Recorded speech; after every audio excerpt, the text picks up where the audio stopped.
What's going on, advocates? Welcome back to another edition of the Black Mental Health Podcast. I'm your host, Reg. Joined today with me is a young legend. And I always say young legend because I feel like people don't get their roses of legendary work until after they gone, especially the work that they do. So I call the legends out while they here, so that way I know that I identified them and gave them their roses. I don't introduce anybody because I want to make sure you give all your credentials and all of these different things so people know why they listening. I introduce to you. Go ahead and tell the people who you are and what you do. Oh man, Reg, thank you for that, by the way. A young legend. Well, let me just say these gray hairs are showing, it depends on how you define young, right? But I'm definitely young in spirit. So my name is Eric Marsh Sr. And the first most important title I start off with is father. So I'm a father of 5 children, 3 biologicals, 2 step, and many more than that in terms of who I played a father figure role to in my life. I'm also the co-founder, executive director of an organization called the Fathering Circle, which is a peer support organization for men that helps us identify our impact on women and children as we, through examination of how we're socialized as men, right? So what does it mean to be a man, that man box, and how does it impact the rest of the world? I'm also the chairman, the newly appointed chairman of the Mayor's Commission on African American Males, which is an advisory committee that advises the mayor of Philadelphia, city council, and city administration on policies and procedures that impact Black men and boys. And then last but not least, I'm also the board member for an organization called the Men's Center for Growth and Change, which is a therapeutic organization that offers counseling services and the like. So that's pretty much it. I can keep going, but I'm gonna stop there and dig into this conversation. That's why I say young legend, because I feel like it's the work you still get. It's so many other heights that you probably about to take it that it's not even we can't even talk about how many things that you're probably gonna go on and do. They're gonna read about it later. But so how did you? So I ask people like yourself because again, I'm still crafting my career and where I want to take things. Is this who you wanted to be when you said I wanted to be this when I go older? Not at all. Not at all. I think, however, that's a great question, by the way, because I think the way you word that, right, it gets us to think about who we wanted to be, right? And that's who we want to be isn't necessarily what we do, right? So that's important for a lot of men to understand because we wrap our identities around and in what we do for careers, right? We're an athlete, we're an artist, we're an accountant, right? But who I am is made up of so many different things that actually I think I am finally living who I'm supposed to be, right? I think I spent a lot of years trying to fill a role and trying to find my place, as is the case for a lot of people, most people, as a matter of fact. But yeah, what I'm doing now more aligns with who I'm supposed to be and how I'm supposed to show up in the world than I've ever have in any point in time in my life before. You give me hope, because sometimes I still feel like I'm far behind of where I'm supposed to go, but you know, it I guess it develops over time, and I'm still chasing a version of myself that I think I'm supposed to be, where God is pushing me in a direction where He knows I'm supposed to be, if that makes sense. Man, that's beautiful. You know, you're absolutely right, and you are right where you're supposed to be. And I'm going to share a story that I share with people all the time. My sister, Denise Valentine, God bless her, a storyteller, a griot in our community, a historian. She shared this with me more than 20 years ago when I was a new father. My son, Eric Jr., was just a year or two old. And I was stressing about how I felt like I had all of these different interests and all of these different things in my life that none of them seemed to be the same thing, or none of them seemed to be aligned. And I just had all of these different areas that I wanted to go in, but I didn't see a career path in front of me. And she told me, and I carry this with me to this day, that all of those things that you're interested in, all of those things that attract you, your attention, and that you find yourself good at are all eventually going to come together and show you, reveal to you your purpose here in the world. Mm. Right. And it's not until you experience all of those things, all of those different aspects of life, right? You travel someplace, there's certain things that you like, you find out there's certain things you're good at, there's certain things that you feel like you said God is pushing you in a direction of. All of those things eventually kind of coalesce into who you are meant to be and who your purpose and what your purpose is. So yeah, don't feel discouraged, brother. It does get better. It does get a little bit easier. As long as you listen to your spirit and you listen to what's happening around you and follow that accordingly, it does get easier. Speaking of that, and you're in one of the fields, or you're leading one of the fields that when I set out on my journey of wanting to like serve and help is Black fathers, and breaking some of these stigmas of like, because I'm one of the ones that things that used to bother me all the time was even with my children, and then they used to ask like, is the woman you with the mother of your children? Like that stigma is like, yes, that's my wife is the mother of my children. Like it's a separate, they usually identify it with a separate thing. And then the other part is the disparity that men don't want to be in their kids' lives. I have a few friends, without getting them any backlash, that they want to be in their kids' life, but there's not only is there systematic oppression when wanting them to be in their kids' life, but the other parent won't allow them to be, or if they do allow, even that word is like bothering me. If they do allow, then they allow them under circumstances that they want to do, and it's still a nut that I'm trying to crack. And from a person that's been in the experience of it, what do you say to those young fathers? Because mind you, I got a friend that he paid the lawyer fees, he did all of the stuff, and he still has to keep fighting with that. And it's like yo, it's, at this point, it's just like mentally draining, and I don't even know what to do. What do you tell them?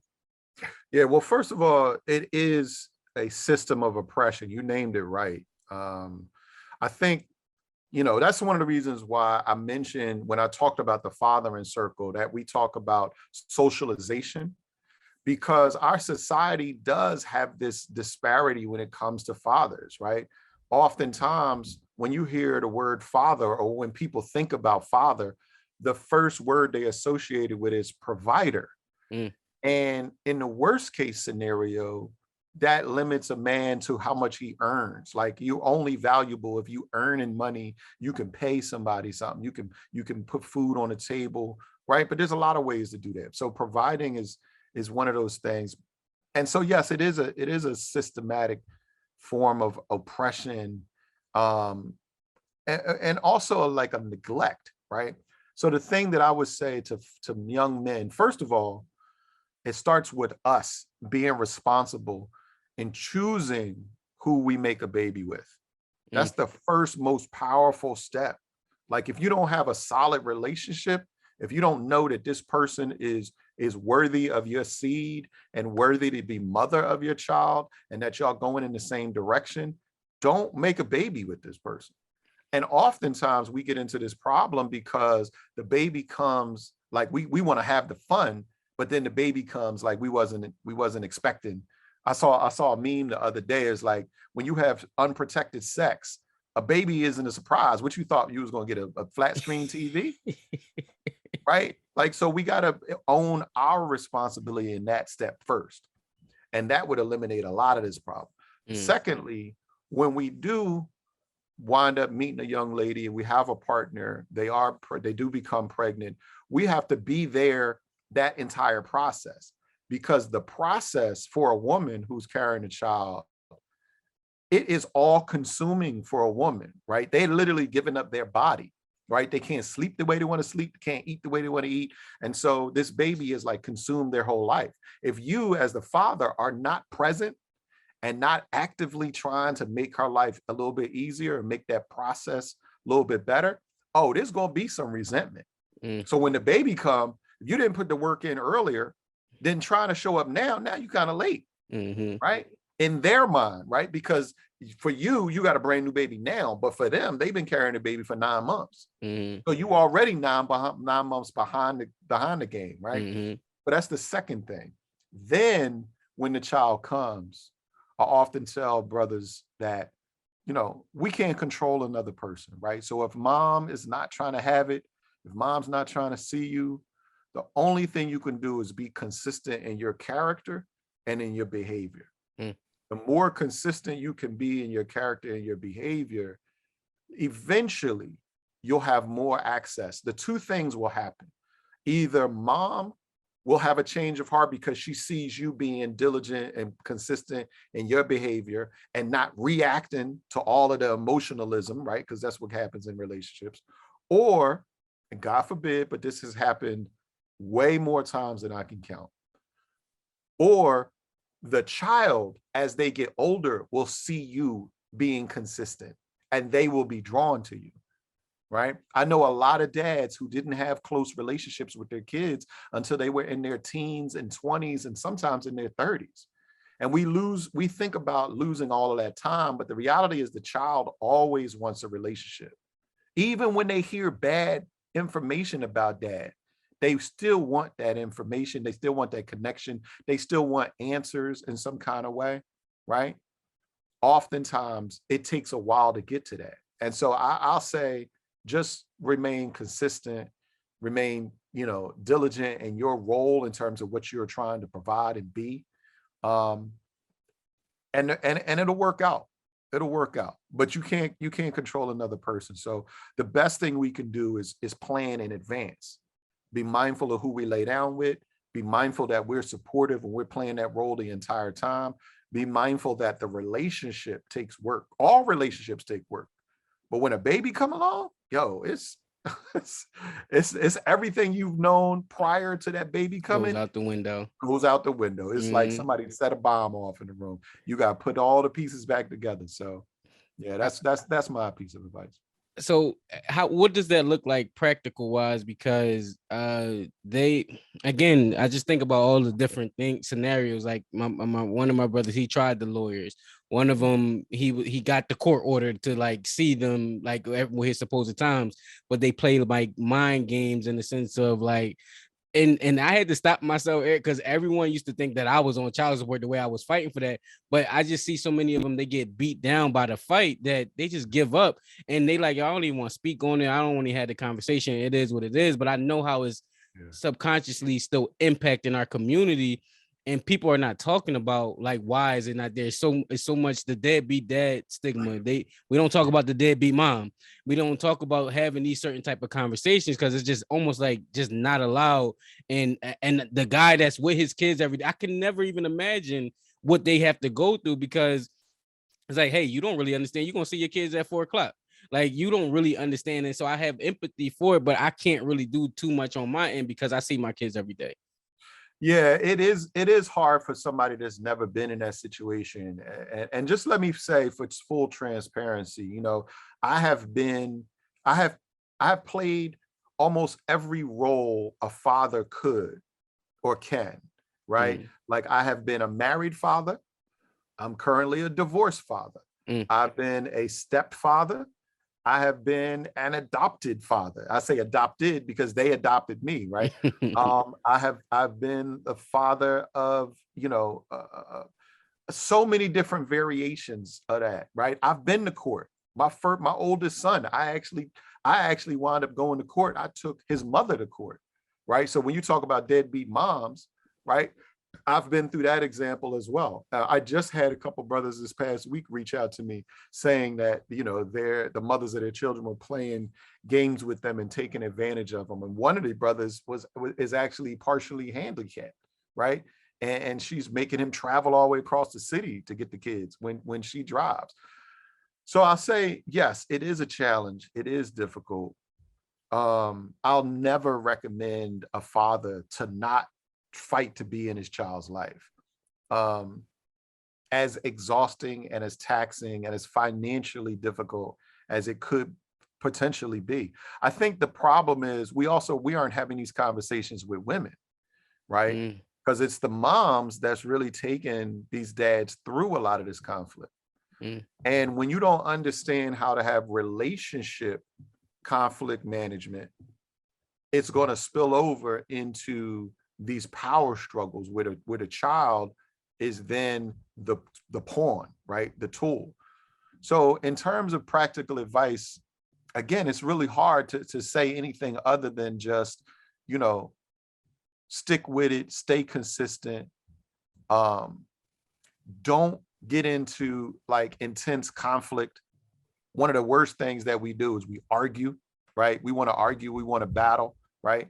And sometimes, you do have to push for what you want to see and what you want to have done. But again, society, listen, bro, let me just be 100% transparent with you. You called me a young legend in this. I've been doing this work involved in as a volunteer and nonprofit work around fatherhood for almost 20 years. I'm going through it with my children's mother right now, in that there's a struggle. There's always this struggle if you're not on the same page. So you got to figure out how to manage the relationship between you and the mom first. You can't ignore that relationship and think, oh, I'm just going to have a relationship with my child. No, it doesn't work that way. And a lot of times, like I said, there's hurt feelings, there's bad blood, there's history there. And when that's the case, the other parent often wants to use that child as a way to get back at you. So you could be bobbing and weaving, you could be pivoting, you could have the best lawyers. Every case is going to be individual. And I don't want to give brothers, again, the example or the sense that it's not winnable. It is. I got full custody of my son 20 years ago when the courts were like, there's no such thing as a single dad, right? The courts were not in favor of single fathers at that time. All I heard was negative stuff. It's changed a lot since then. So I want the men out here, the fathers who are going through this, to understand that it is possible to come out on, I don't want to say the winning side, because no side, the child is really at a loss when they don't have both of their parents. But you really have to think about what's best for that child, remove your ego, and continue to show and prove to mom that you have this child's best interest at heart. And some of that is going to spill over and be like, let me show mom how I have her best interest at heart, right? But it takes time, but you can overcome that. Yeah, no, and that's why I wanted to push you on it, because again, for a person that haven't been in it, I just hear the stories and I'm like, yo, what can I do? Because I can see it just breaking up like the family structure, and not saying that y'all got to be together, but the nurturing of the child's growth is what I can see that is long term is going to happen. And I'm like, it almost feels like impossible to overcome. But I'll say this, and I try to ask people like yourself who's been in, you said 20 years, how do you manage things? And with that, this would probably be the preface to a later conversation or a later topic that we're going to get into. How do you manage like it feeling like it's only a drop in the bucket of like an empty bucket that needs so much damage? We've been battling this deadbeat dad or fathers that don't want to take care of their kids stigma for forever. Like I started, my oldest is will be 9 this year, and I still feel like it's the same conversation. So while it's still changing, I feel like how do you manage like knowing that the impact is being had?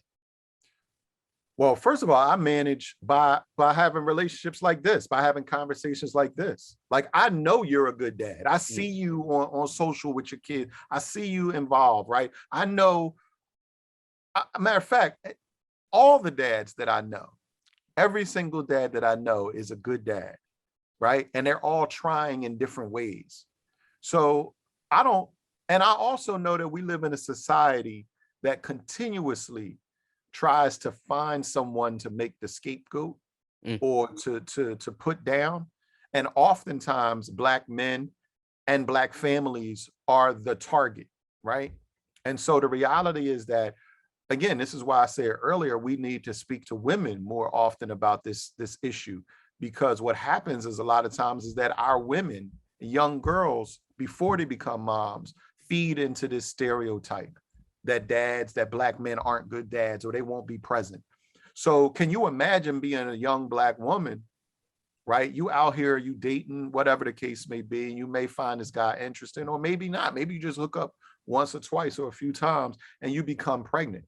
And all you've been hearing about Black men is that they're not fathers, that they don't make good fathers, or that they're not existent. And really, the Black families don't really need dads, right? Because mom is always the one that's holding it down, and Black women are so strong, right? That's a story that they're being fed that will make it easier for them to neglect the dad and be like, y'all don't need you, right? Even when the dad is trying to be present. It's a foreign concept. So even in the best intense situations, it's kind of like, it may be difficult for the young women to even process what is, if they grow up in a household without a father, how are they going to process the concept of what a good dad looks like, right? Why is he being so aggressive? Can I tell you how many times over my relationships that I've had since I first became a father, that I have had women, my partners, the mothers of my children, question like the tone of my voice when I'm talking to a kid, or like, don't holler at him. Well, I'm not hollering. My voice is deeper and louder than yours, right? So it resonates a different way. They're not used to that. And so it can come off a certain way. So it's something that we constantly have to push back against. And the thing that gives me hope is the fact that I know so many great organizations. I literally just had a meeting earlier where I talked about my organization, the Fathering Circle. I talked about the organization that inspired me to get into fatherhood advocacy, which is Frontline Dads, Reuben Jones. I talked about my brother, Joel from Daddy University. Right? I talked about Project Dad. I talked about iDay. I talked about Fathers in Action, Jeffrey 3. Like, these are organizations I can name that are right here in this city. I also know through the work that I did with another organization, Focus on Fathers. Philadelphia was, for a very long time, and possibly still is, the epicenter for fatherhood advocacy in the country. At one time between the 70s and the early 90s, Philadelphia had more fatherhood programs, Black fatherhood programs specifically, than any other city in the country, right? So I know that I'm steeped in this legacy of other men who have been fighting this same battle and changing the narrative around involved, good, healthy fathers for a long time. And I'm just trying to do my part and continue that. I need every last one of their contact information, because I know, again, all of them I know, like, just of their organizations, but I want to get them on the podcast, not only to bring them on just to interview and give them the flowers, but like you said, they've been fighting this fight, and then it's so many men that don't know what is out there for them that can help support them as well. So that's why I wanted to bring you on, because I know how who's in the battle fighting for them, and just need the awareness of knowing that, hey, there's opportunities, organizations, there's resources, all these things available. But sometimes as a father, again, I cannot speak to it because I'm not in that situation. You just feel like you're alone in that space. And so I definitely want to connect with that. I want to transition into something though, because you said it, and just offer a different light on fatherhood, right? And I'll say for myself, one of the things younger in my career, I'm married now, but younger in my relationship, I should say, the fear was leaving the relationship because I didn't want to lose that connection to my kids. At one time, it was just my one kid. You said you were divorced and you had to go through that battle. What do you say though to those fathers that are holding on to the relationship because they're scared of the transition that might happen with the relationship with their kids? Wow. Well, it goes back to what I said earlier about step number 1 and number 2 when it comes to having these conflicts. Be more mindful of who you have relationships with. And in this situation, based on your question now, you're in a relationship with someone. So how are you managing that relationship? How are you trying to heal that relationship? How much work are you putting in? And how much are you encouraging your partner to put work in to heal that relationship so you don't have to end the relationship. See, that's another thing. A lot of us don't understand how to, first of all, the reality is that ain't too many people really that different, right? Now you got your outliers, right? You got some folks that are just, you hook up with them and they got all types of diagnoses going on, right? And you just can't make it work. But the reality is, again, if you are entering into relationships in a mindful way, and this person is like-minded, then you can generally work out the relationship. Even if the relationship has to end, most of the time, both parties know it, right? If the relationship is bad, both sides usually know that it's bad, right? And so it's up to you to be mature enough to sit the other person down and say, listen, there's something going on here that's not working, but I want to figure out how to make it work. I want to figure out how to either fix it or make it work as best as we can. And if you can start with those kind of gentle, probing kind of questions, have those kind of conversations like, how do you feel about this relationship, right? Oftentimes we start off with talking about what we want and what we got the problem with and what you did wrong, right? But if we are in a relationship and we're struggling about whether to stay in it or not, a lot of times we should just step back and ask our partners how they feel and what's working and what's not working. Because a lot of times you can kind of make adjustments there. And if you recognize at that point that it's not going to work for both of y'all, then you bring the children's well-being to the forefront of the conversation. I'm gonna say, look, I ain't got no animosity towards you or whatever, but what do we need to do to make sure that the kids are well cared for, taken care of, their education, those things like that, right? If you can have that conversation, that'll ease the transition a lot more. It's not going to make it perfect because, again, usually in every relationship, one person has stronger feelings than the other, or one person has a stronger commitment to that connection than the other. It's very rarely 50-50. It might be 45-55, right? But the person that has the stronger connection to the relationship is going to have a harder time letting it go. And a lot of times that might be the woman in the relationship, stereotypically.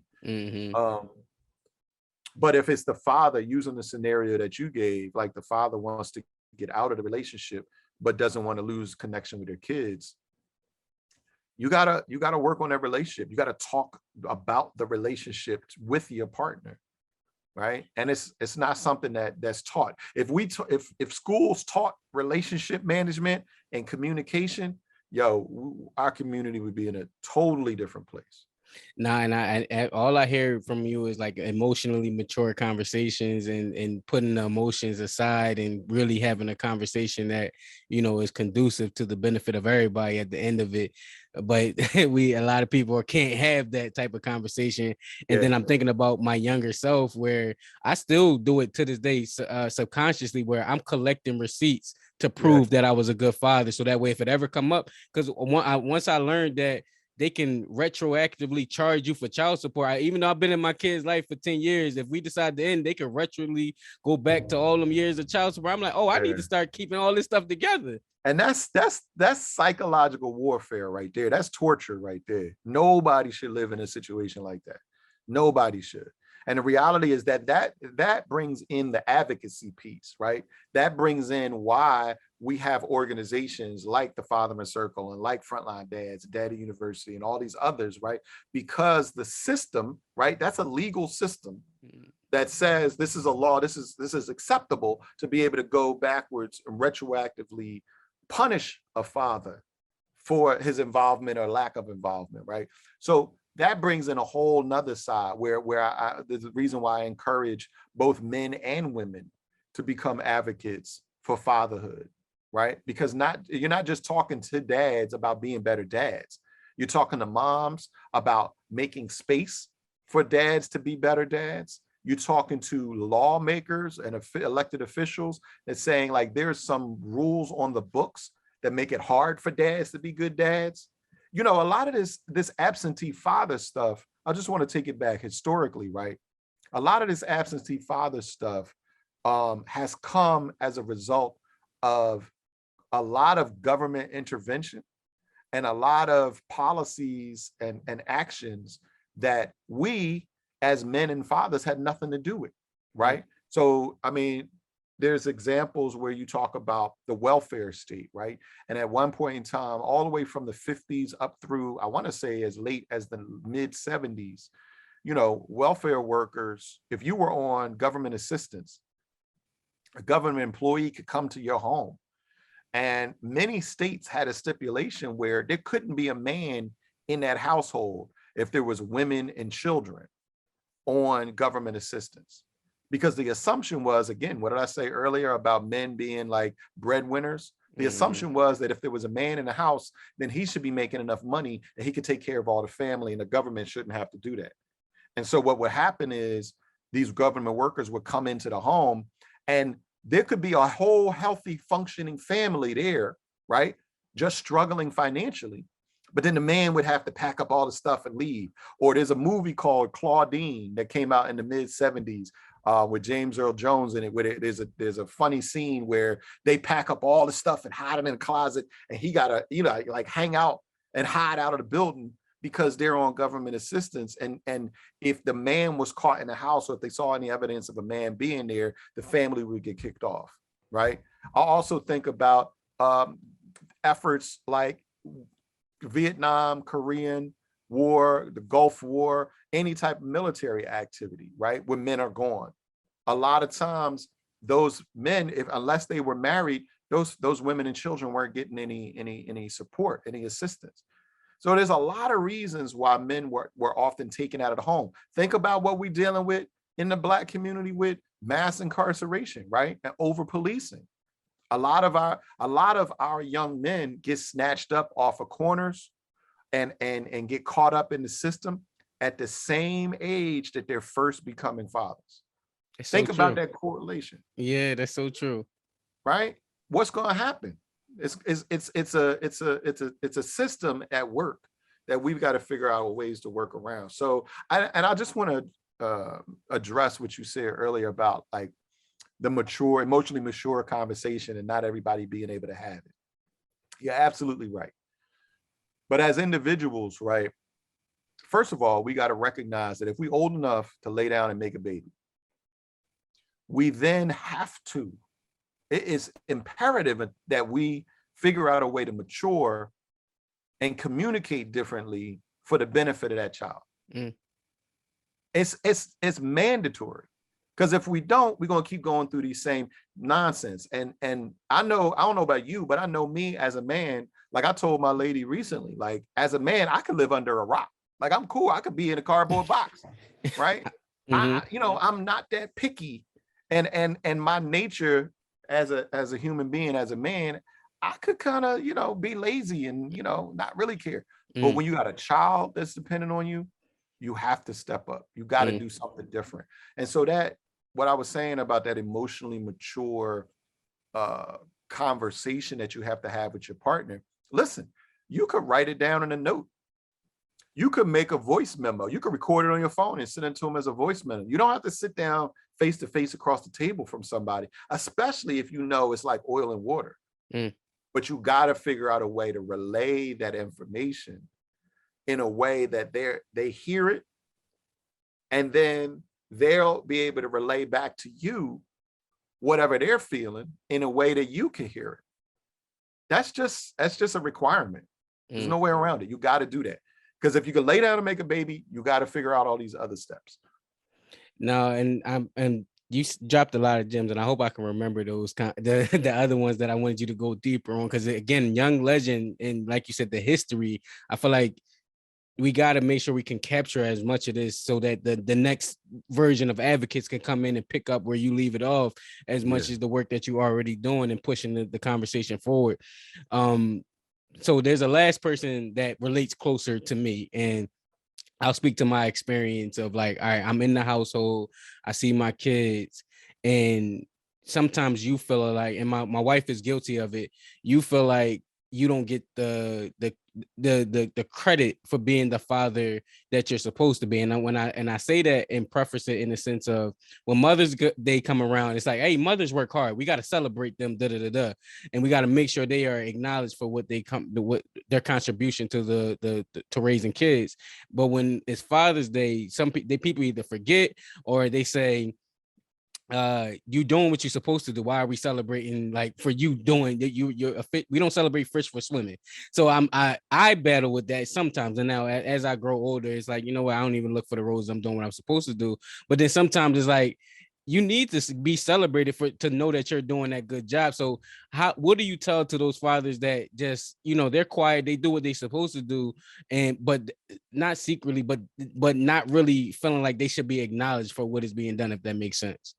The dads that don't feel like they should be acknowledged? Well, not even don't feel acknowledged, that they don't even take the flowers that they should get. I don't even go out there and fight and say, hey, I'm a good dad, like wave my hand over here. Like it's almost like, all right, well, you're doing what you're supposed to do. But it's like, all right, well, mothers do the same thing. Why do they get the thing?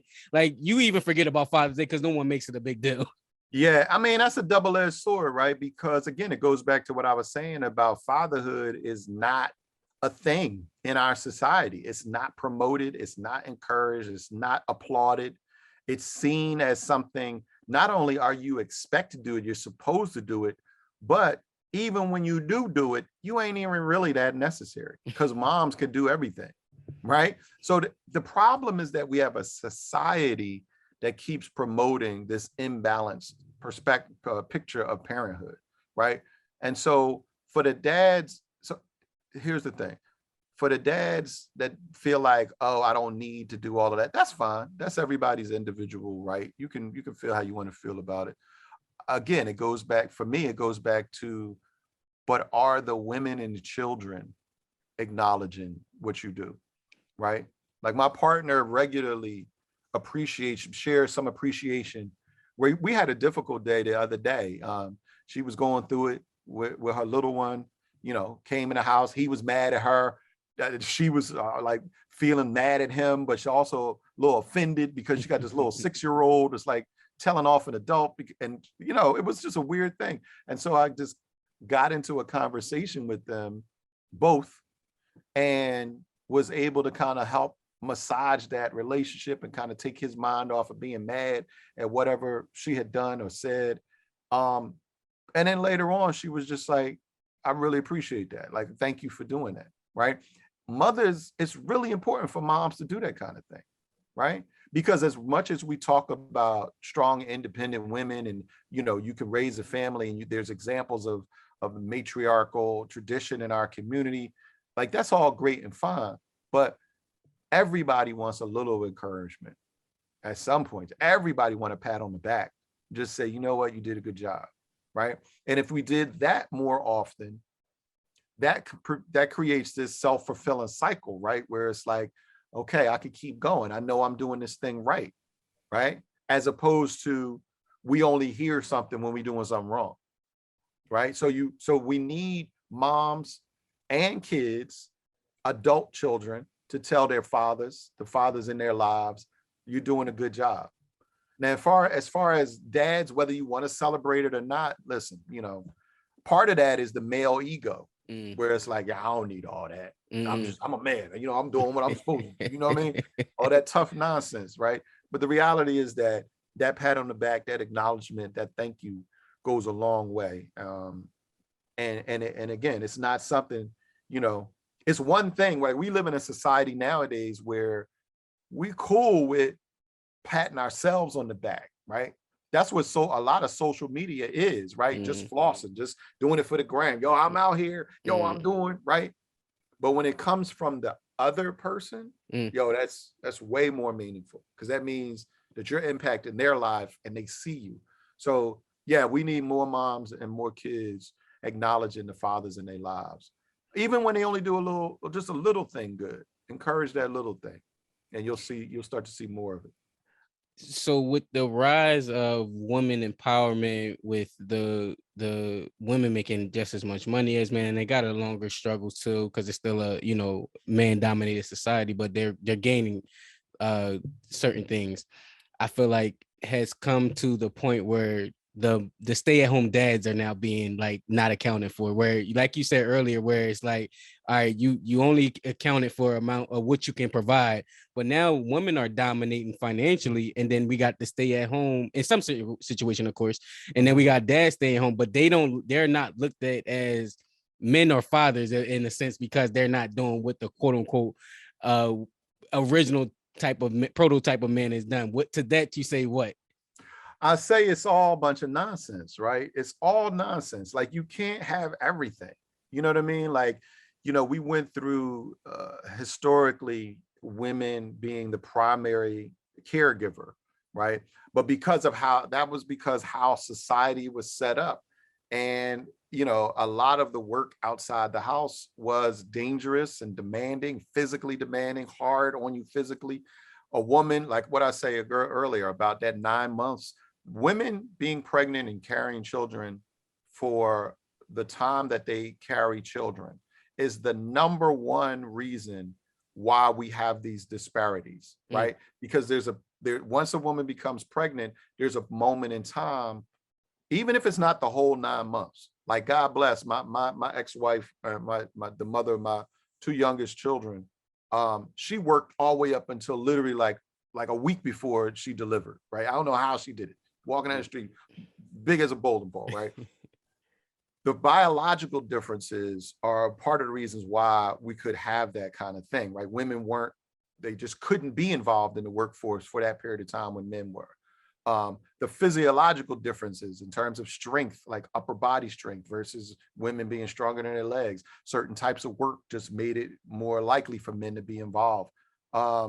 As we've gotten more into, modern era, we've saw women fighting for equal rights for the past 100+ years, for a very long time.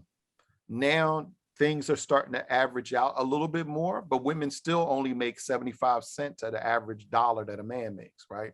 So that even that is not quite the same. But in terms of like stay-at-home dads now, one of the things that I experienced is very interesting, right? First of all, Black and brown and poor fathers have been stay-at-home fathers forever. You're right, actually. Right? Right? We just haven't been calling them stay-at-home dads. They just call, he a deadbeat, he broke, he unemployed, right? Because the mindset was a man should always be out of the house working. And it's even better if you're working 2 or 3 jobs, right? So the expectation was for men to be out of the house all the time. But the reality is that Black, brown, and poor men have been close at home, right? And depending on what society you talk to, right? Because you and I and our audience, what we're talking about, we're operating in a Western paradigm, right? That Western ideology, Eurocentric thinking. Not everybody around the world thinks like this or operates like this. So let's just say, I just wanted to put that out there. But when you go back again to this idea of, stay-at-home dad, one of the things that I'm seeing is that this rise in stay-at-home dads started really, the trend, the use of that term started really in more affluent couples, right? College educated, where maybe the dad was able to choose to not go to work, or maybe the mom was able to choose a career change that afforded her more money than the dad did. We also live in a global society now, right? So our economy is part of the global economy. So you can make money if you got a computer, you can make money anywhere in the world doing it for almost anything, right? So all of those things have leveled the playing field too for women. So a man being at home, being a stay-at-home dad, it's only become like trendy now because more successful white middle-class couples could do it. But it's always been a thing. The difference is the way society has viewed those men when they're staying at home. And so I always tell dads, the one thing that we need to do as men, and I think I alluded to this earlier, the one thing we need to do as men is to detach our self-worth from our net worth. That means you can't consider yourself a good human being. You can't look at yourself as being worthy or unworthy just because you got a job or not. And society will still do, like, it's still hard out here. It's hard not to do. One of the most transformational times in my life was when I went from being a business owner of 10 years to having to shut my business down and separate from my wife and children at the same time. Mm. So I was in a situation where I've been running a business for 10 years, relatively successful, doing what I loved. I had a couple employees, doing jobs all over the city. And then it got to a point where God was like, yo, this ain't for you no more. Like, so everything conspired against me. And it was at that time when I realized I'm out of work. My reputation was like trashed at that time. I couldn't continue with the work I was doing. I couldn't feed my family. You know what I mean? My truck got towed. My storage facility got impounded, and they auctioned off all my stuff. Like, I went through it. I mean, I've gone through it. But what I realized on the other side of that was that I'm still me. I still have all the value that I can bring to another person in this world is still intact. And so for those dads who are stay-at-home dads, just recognize that you provide value in your family's lives in way more ways than whatever a paycheck says. Then the goal is, how can you step up, and how can you perfect those values? How can you perfect those skills, right? So if you home and mom's working, can you cook? Like, can you make a meal so that when mom get home, she don't have to make the meal? Or can you take care of those babies so that they're not wilding out inside the house and tearing up and going crazy? So that when that other adult, when that other co-parent comes home, when that mom comes home, it's not a calamity and she don't have to pick up all these broken pieces. If you can do that, yo, that'll add so much value to not only yourself and your self-worth, but it'll add value to your partner and to your children's lives, and they can get to see different sides of you. So yeah, stay-at-home dad, all that matters is that as long as you're not on the Xbox on the couch just all day. You know what I mean? All right, so now I gotta go. I got two more questions, then I want to get into the fathering circle before we get out of here. The first question is, so I'm always fighting for the dads who are trying. There's some other dads who aren't ish. Like, they are really the deadbeats. They really are the ones that don't take care of their kids. They don't do nothing. And they get some type of awakening. Maybe that's jail. Maybe they look at their baby growing and the baby reach out to them, and they start to like, oh man, I didn't realize that I was missing out, or whatever awakening they get an awakening. You said that you had spoiled your reputation at one point. You had to rebuild it. What do you say to those dads? What's the practical steps what's the first thing you did to start rebuilding your reputation as a dad? Oh man. So, well, let me just what point of clarification, because it's important to me. I didn't ruin my reputation as a dad. Got you. My reputation was more in jeopardy in terms of like a business owner and the role that I was playing, everything else. However, for me, at that time, just being a typical husband, provider, dad, all of that was in jeopardy. Right. But so for the dads that are trying to rebuild, like some practical steps, the first thing is to show up and to continue to show up consistently, even when it's not convenient for you. Ooh. Because that's the definition of a dad, right? The definition of a parent is that we are literally caring for someone else's needs. We're putting someone else before ourselves. And as men, we're not taught to do that. That's again why I talk about how we're socialized as men. So as men, we're socialized as we are Superman. We the rugged individual. We the star of this show, right? But as a parent, you have to put yourself second. So for those parents who are trying to rebuild their relationship and rebuild their reputation, you have to show up. You have to be consistent. And you also have to listen to your children, no matter what age they are, and hear that you won't be the most liked person just because you're showing up, right? One of the most difficult things that dads who are returning to their children's lives have is they can't take the bitterness. They can't take that overflow of the pain that they caused. They want things just to be well when they show up. Like, I'm here. Ain't that good enough? No, but you wreaked havoc for the past 12 years. You wasn't nowhere around. Not only were you not around, you maybe caused a lot of harm before you disappeared or before you stepped off. And now that you're back, you have to atone for the harm and the pain that you caused, even if you didn't cause it intentionally. And a lot of men, because of our egos, we can't do that.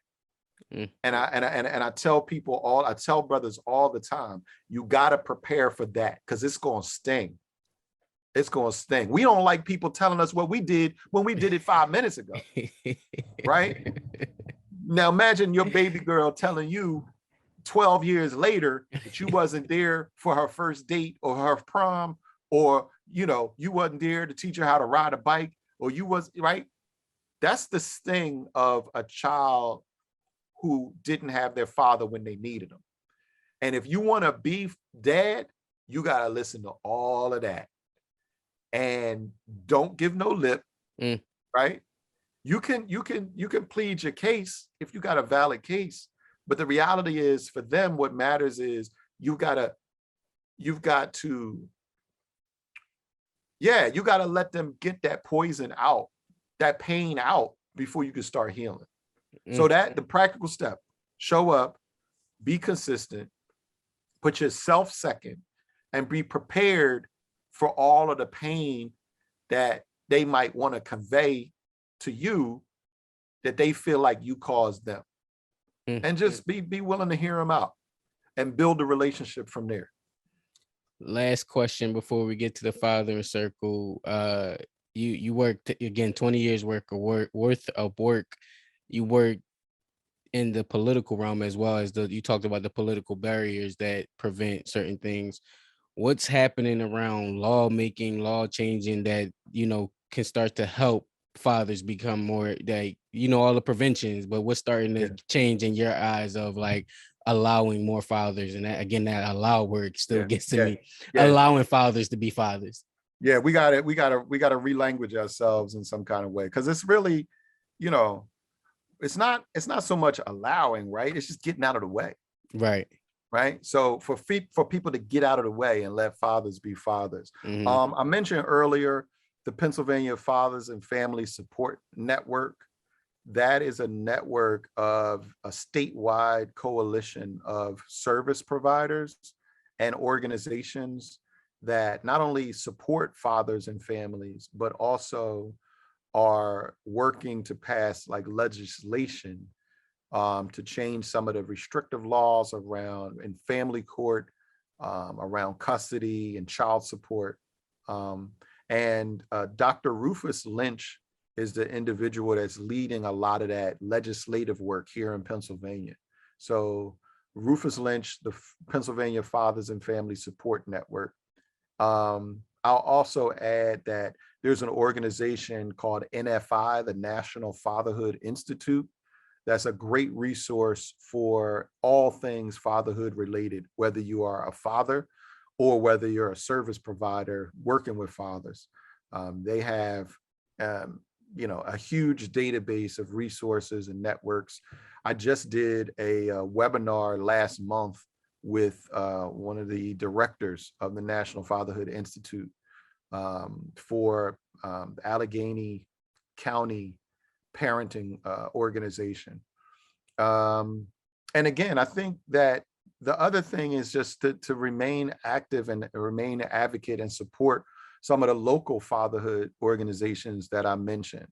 I know Reuben Jones of Frontline Dads has been working particularly diligently around fathers who are returning citizens, right? And being able to make sure that they have access to resources. So I'm very hopeful in terms of the trajectory and of what is happening around the legislation for fathers. Like I said, when my son, I went to court for full custody of my son almost 25 years ago, now that I think about it. Um, and at that time, nobody expected me to come out positively because the numbers were so against us. But the reality is that if you really look at the data, there are way more fathers who have full custody and shared custody, who have visitation rights, who aren't being hit over the head with child support. And so the times are changing. We just got to continue to have these kind of conversations and continue to raise awareness, particularly with folks who are gatekeepers, like elected officials, like our city and state elected officials, particularly, because if we don't continue to shout out not only how great fatherhood is, but how important it is to be fair and balanced, it's not going to change. So I didn't even get into the beast of child support and how that has been impacting, but I want to make sure that we give space to the fathering circle, because it's such a great initiative and organization that you are a part of. Tell the people about the fathering circle and the podcast too. Oh man, thank you. So the fathering circle actually started about 5 years ago.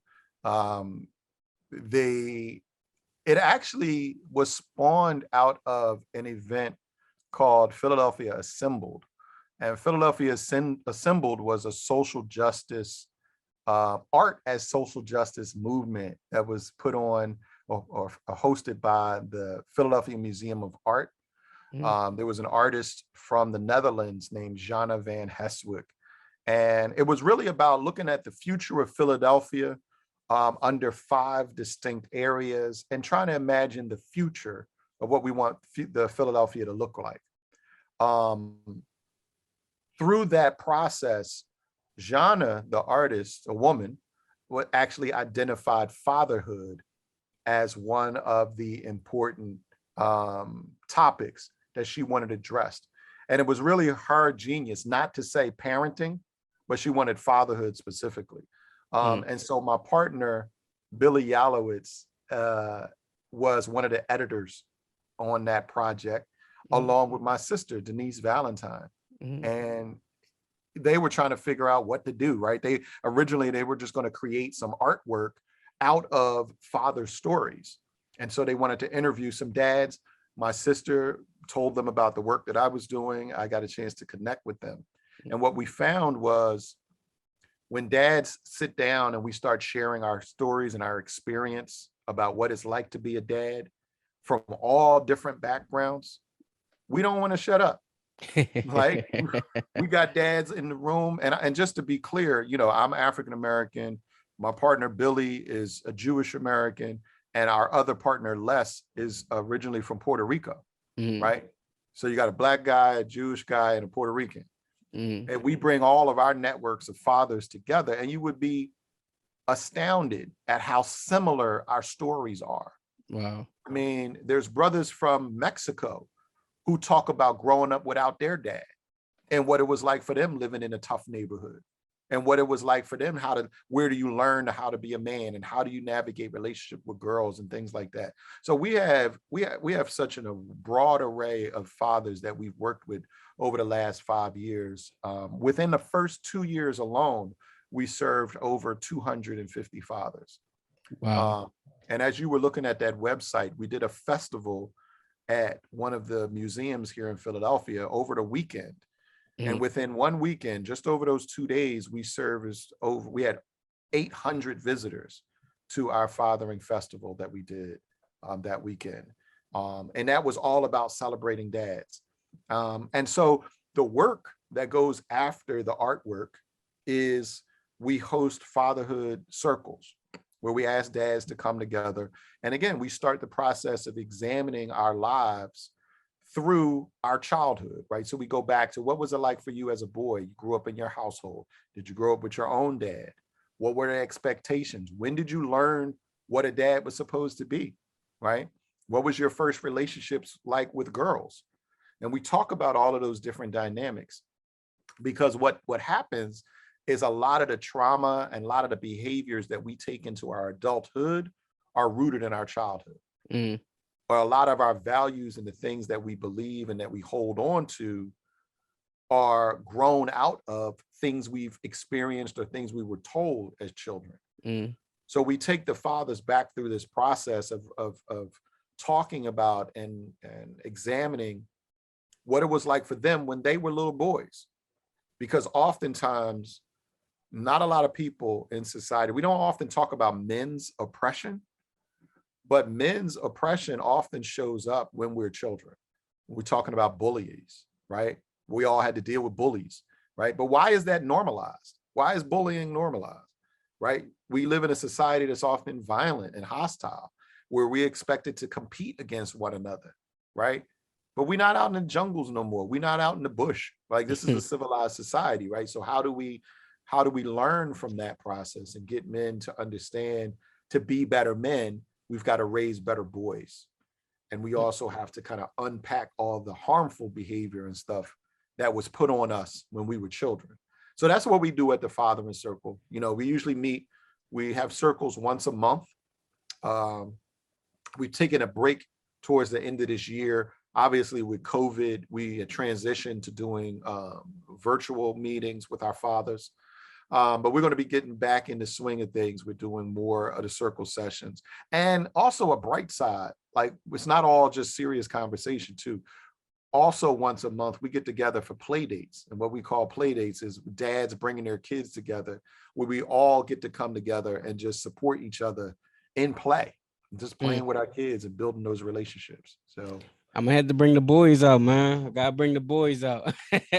yeah, I will definitely let you know once we bring the play dates back, because obviously for COVID, we were trying to be cautious and not have folks, you know, bunched up together. But, you know, now that we're outside, the weather's getting warm, and we will definitely bring back the play dates and welcome you and the kids into it.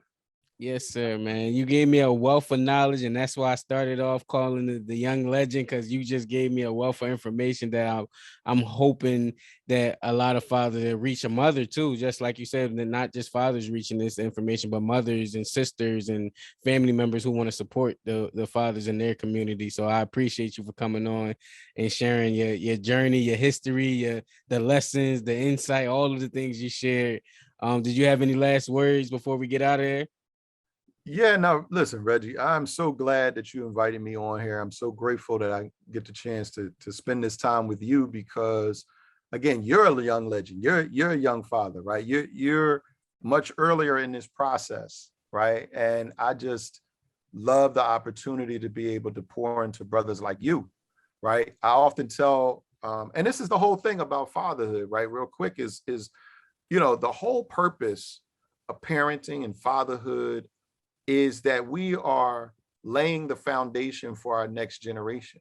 Mm. And we want to convey the lessons that we've learned to our younger generation so that their road is less difficult than ours. And so if there's any information that I have, or any resources, any knowledge that I can share with you or your listeners that's going to make their parenting experience easier, and therefore make their children's lives a little bit easier, that I'm here for it. So thank you for having me.